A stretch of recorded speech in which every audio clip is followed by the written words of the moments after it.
In the quiet village of Alife, nestled between rolling hills and thick forest, there lived a young prince named Adeyemi, heir to the Uenai of Ife's throne.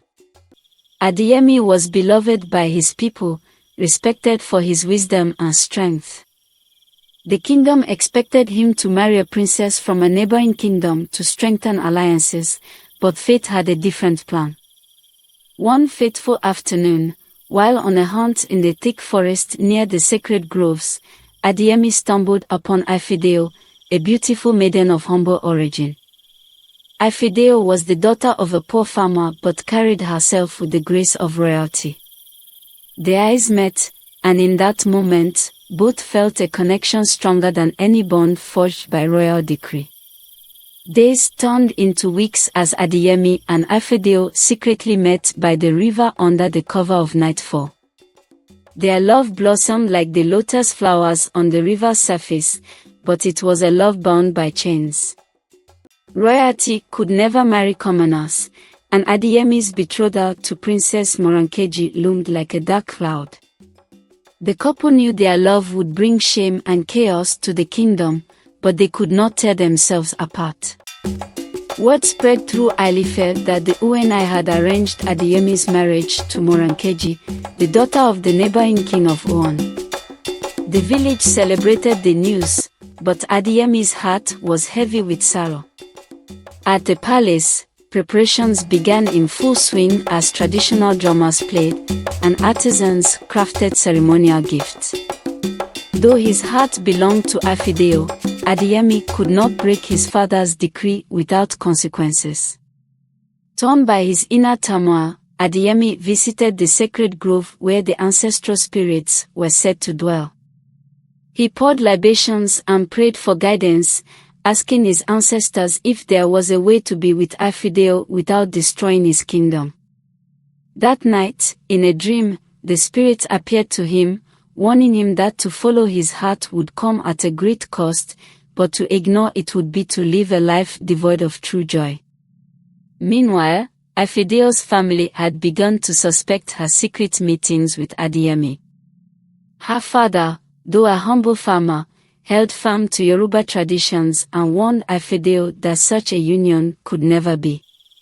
Torn between her love for Adeyemi and loyalty to her family, Ifedayo prayed to Oon, the goddess of love, seeking guidance. Desperate for answers, Adeyemi consulted the village oracle, Babalawo Adegbite, who lived deep within the forest. The oracle spoke in cryptic riddles, warning that if Adeyemi pursued his love for Ifedayo, he would not only face the wrath of his father but also unleash ancient curses buried deep within the land. The forces of tradition, love, and betrayal were intertwined, and only the strongest heart could bear the consequences. Despite the warnings from the oracle and the spirits, Adeyemi made his choice. His love for Ifedayo was undeniable, and he vowed to protect her, even if it meant defying his father and the royal court. He devised a plan to run away with her to a distant land, far from the traditions that bound them. Unbeknownst to Adeyemi, one of the palace guards, Olusala, had discovered his secret meetings with Ifedayo. Driven by jealousy and loyalty to the crown, Olusala betrayed the prince and informed the Uenai of his son's plans. The revelation shook the palace, and preparations were made to stop the prince at all cost. As Adeyemi and Ifedayo prepared to live under the cover of darkness, palace guards, led by Olusala, stormed the village and captured them. Ifedayo was torn from Adeyemi's arms as the prince was dragged back to the palace in chains, his dreams of a life with Ifedayo shattered in an instant. At the palace, Adeyemi stood before his father, who was filled with rage and disappointment. The Uenai declared that Adeyemi's love for Ifedayo had brought shame upon the royal family and that he must either renounce her or face banishment. Ifedayo, imprisoned in a cold chamber, awaited her fate, unsure if she would ever see the man she loved again. As the tension reached its peak, something miraculous occurred. Oon, The goddess of love appeared in the form of a beautiful river maiden, descending from the heavens. She chastised the royal family for denying true love and revealed that Ifedayo's lineage was far more noble than they realized. Ifedayo was a descendant of the ancient Yoruba kings, lost to time but not forgotten by the gods. With Oon's revelation, the royal family was forced to reconsider their actions. The Oni sent for a genealogist who confirmed Ifedayo's royal bloodline. Her family's humble status was the result of generations of political exile. Ifedayo, now a recognized princess, was no longer forbidden, but the path ahead remained unclear.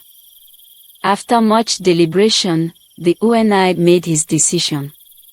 He would allow Adeyemi to marry Ifedayo, but the couple would have to undergo an ancient Yoruba ritual to cleanse their love of the curse that had been set upon them by the ancestors. Only if they survived the trial could they marry and rule together. The day of the ritual arrived. Adeyemi and Ifedayo, dressed in sacred white wrappers, entered the ancestral grove together. The village elders and the Babalawo led the ritual, invoking the spirits and offering sacrifices to cleanse their love.